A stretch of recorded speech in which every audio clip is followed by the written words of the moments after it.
How to add credit card on Amazon account. Hello everyone, I am Vishakha and welcome to our channel Create, Login and Delete.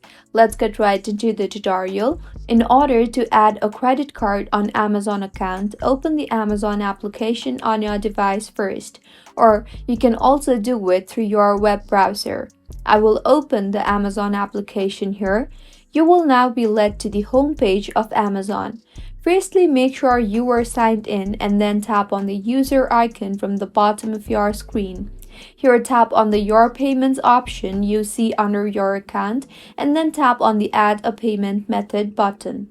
You will now see the option for Add a credit card or debit card.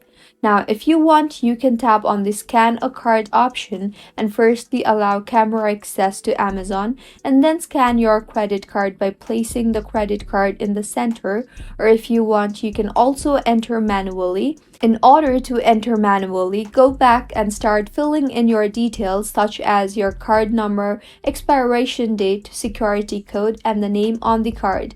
After you are done entering these details, tap on the Add and Continue option, and with this, you will be able to add credit card on Amazon account successfully.